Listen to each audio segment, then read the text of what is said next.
All right. So first thing I want to discuss, the thing we use to cover ourselves. That's the next chapter. The thing which we use to cover ourselves, how it should be. That's very important. I can cover myself from leaves or something made of straws or any material, right? But there are some things I must not wear and something I can wear. In general, let's say, whatever you wear to cover yourself, it has to be, that's the first point. Point number one, it has to be thick enough that what's under it cannot be seen. The color of it cannot be seen. If I was to put a cloth in front of me and you could recognize through the cloth that I am sitting behind you and that I am not white or I am not black or I am not red, it was see-through in any way which could show you the color of what's behind it, that is not a satar for salah. That's not what you call satar for salah. The covering for salah should have some qualities. One of it is that it must not be see-through. That's the most important one. Otherwise, your salah will be incorrect and you are not allowed to pray in these clothes. Clear? So, if a man was wearing a shirt which is like a net and see-through, but his navel under his navel till under his knees were non-see-through, his salah is fine. Because where is his awrah? Okay? But the awrah, for women obviously the awrah is most of our body, so the rule apply for all of it. Point number two, if the body shape was shown, then the salah is fine. Like you are wearing a trouser and you're sitting in tashahhud, the trouser is showing the shape of your feet or your legs or your thighs. That does not affect your salah. Alright? If the body shape was shown, it is not recommended that someone should wear that tight clothes. That's another issue. But for the validation of salah, if your kameez was tight, your shoulders, your thighs, the shape was visible, but you couldn't see through it, the salah is fine. That's point number two. Number three, Shafi'is, they said it is makruh, it is disliked that someone wears a cloth or clothes where body shape is shown. Okay, it's really tight on you. It is makruh. But salah is done. Okay, one point to note that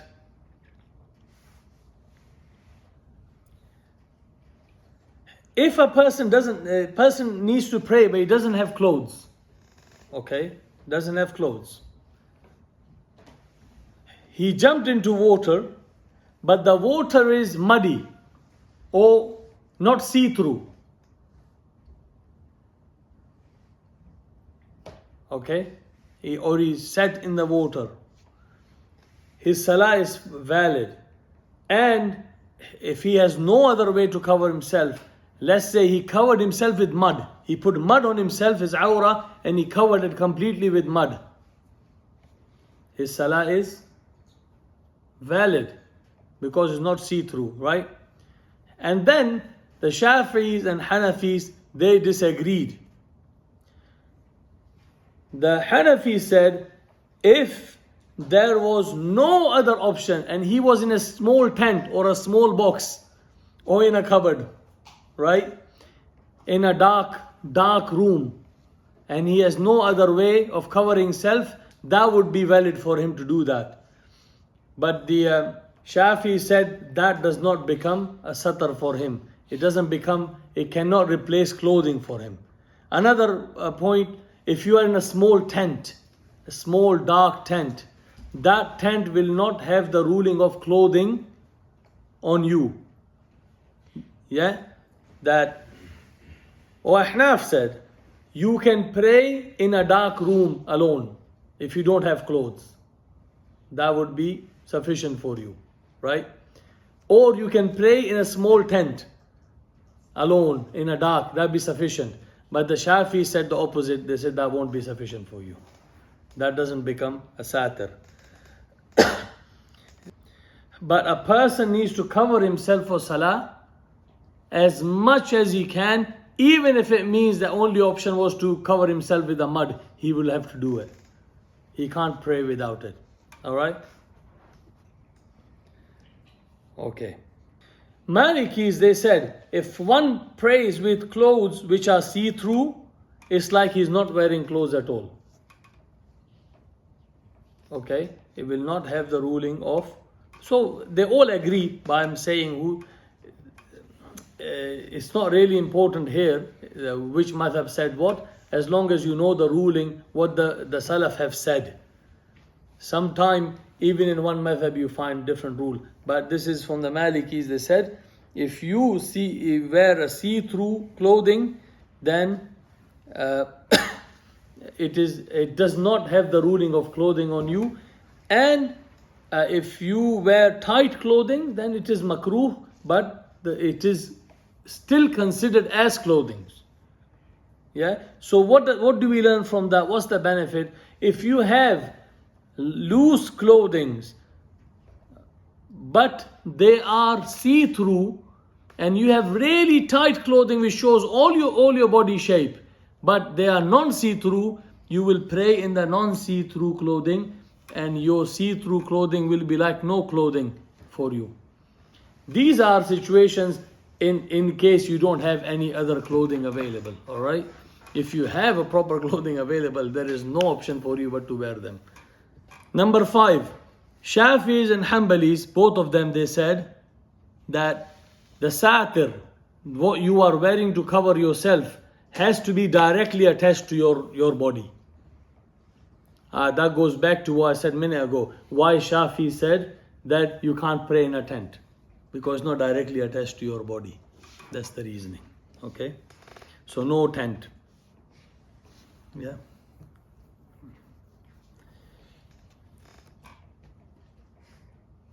And if someone doesn't have clothes, the Ahnaf and Malikis, they said dark, being in a dark place is sufficient for him if no clothes, as long as others can't see him. Alright? It is a must that a person shouldn't be able to see his own awrah. But in case where he has no option, then as long as he's away from the people, in dark if he can be, that would be sufficient according to Ahnaf and Malikis. Okay? Alright, this one is interesting one. Awrah needs to be covered from all sides. Alright? Awrah needs to be covered from all sides. And if you show your awrah, your salah is invalidated. Right? Okay. If a person is wearing, what do you call lungi? Lungi? Where someone is wearing a cloth around, like you wear ihram. Yeah? He's got a cloth around his waist. So he's covered his awrah, and he's standing on a glass where his awrah is see-through. His salah is still valid. His salah is, that's agreed amongst the ulama, that doesn't break a salah as long as it wasn't intentional. Okay?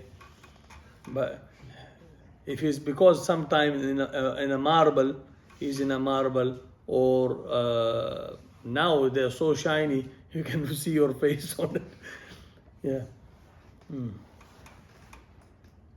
So basically, what do we learn from that? It is not wajib to hide, it's not wajib to hide the satar from underneath. If someone's wearing a trouser, obviously from the trouser to his satar, there is a gap, air.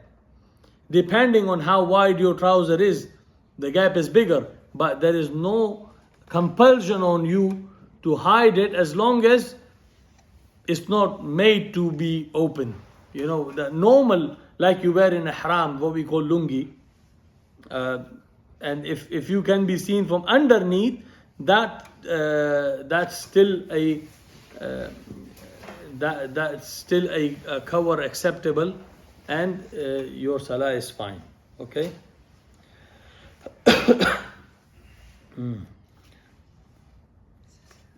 Now, I've got just a couple more on this. If a person doesn't have any clothes, but he has a small cloth, what does he hide? Okay, obviously it wouldn't cover his awra. What does he hide? So the madhahib, they have different view on it. Shafi'is, they said he will start from the front. He will cover the front of his awra, not from his knees but from waist down. Is what's known as awra ghalidha, what normally you would refer to as private parts, right? Now in Islam, navel to your knees is private part, but what is meant is private part is the awra ghalidha. The front is to be hidden first. If you only have one option, do you cover the back or the front? Shafi said you cover the front. Ahnaf and Malikis, they say the opposite. They say you cover the back first. Alright. But a person will look at, Allah save us to be in that situation, but a person will look at his situation really. If he is facing the people, he will cover the front. But if he is standing away from the people, he should cover the back, I think. But you can argue. There are many reasons why they say that. Okay? And the fact that some of the madhahib, they say, for example, let me give you some details. The Ahnaf, what do they say? How does a naked person praise? Sitting down, right? So they say he'll cover the back and he will block his, the front by he will cover himself using his hand. That's the position. And depending, of course, how they pray, how the naked person prays in each madhab has an effect on if he only has a part to cover, how he covers. But this is not, we want to go in, just to open your mind. There are different views on it. I'm on number 9. I've lost how many points I've given. Have you number 9? Okay. If someone has just a qamis which flies from which can fly because of air and can uncover his awra, then then he should make either a knot or a clip or pin, something to keep himself his clothes together. Okay, just to make sure during ruku and sajda he is not uncovered. All right, that's everything regarding how the cloth which you use to cover yourself should be.